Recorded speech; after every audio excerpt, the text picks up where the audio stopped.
अंतकरणाने उपस्थित शोकाकुल जनसमुदाय गेल्या 2 दिवसापूर्वी आपल्या सर्वांचे लाडके दादा, महाराष्ट्र राज्याचे उपमुख्यमंत्री तथा पुणे जिल्ह्याचे पालकमंत्री अजितदादा पवार साहेब यांचं विमान अपघातामध्ये दुर्दैवाचं निधन झालं. खरं तर दादांचं जाणं हेच आपल्या सर्वांसाठी दुर्दैवी आणि खूप दुःख देणारी गोष्ट आहे. दादांनी ग्रामीण भाग केंद्रस्थानी मानून गोरगरीब शेतकऱ्यांसाठी, कष्टकऱ्यांसाठी गेली अनेक वर्ष काम केलं आणि हे काम करत असताना ग्रामीण भागाचा विकास जर आपण पाहिला तर शहराला देखील लाजवेल अशा प्रकारचा विकास, अनेक मोठमोठ्या योजना दादांच्या माध्यमातून आपल्या पुणे जिल्ह्याला मिळाल्या.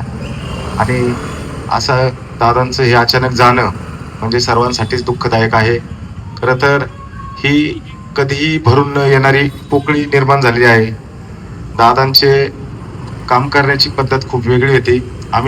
मी ज्यावेळेस लोणी काळभोरच्या सरपंच पदाची धुरा हातामध्ये घेतली आणि आपल्या जलजीवन योजनेचा आराखडा आम्ही सर्वांनी मिळून दादांच्या समोर जेव्हा मांडला, त्यावेळी दादांनी दादांच्या शैलीतच सांगितलं की इतक्या दिवस तुम्ही काय झोपला होता का?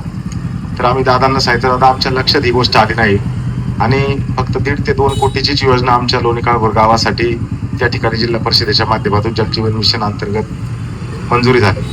मग दादांनी लोकसंख्येचा आणि तो आपला बनवलेला DPR पाहिला आणि तात्काळ प्रशासनाला तशा प्रकारच्या सूचना दिल्या की हे लोणी काळभोर माझ्या अतिशय जवळचं गाव आहे आणि कसंही करून ही पाण्याची योजना लोणी काळभोर गावामध्ये बसवून द्यायची.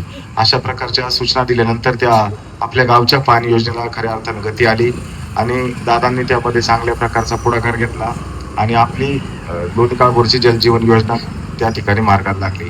अशा या महान नेत्याच्या जाण्यानं आपल्या लोणी काळभोरसह संपूर्ण महाराष्ट्राला जे दुःख झालं, त्या दुःखातून सावरण्याची शक्ती परमेश्वरानं या दादांच्या सर्व स्नेह परिवार असेल, सर्व दादांचे कार्यकर्ते असतील, सर्व पदाधिकारी असतील यांना देऊ अशी ईश्वरचरणी प्रार्थना करतो आणि माझे दुःख विसर करतो.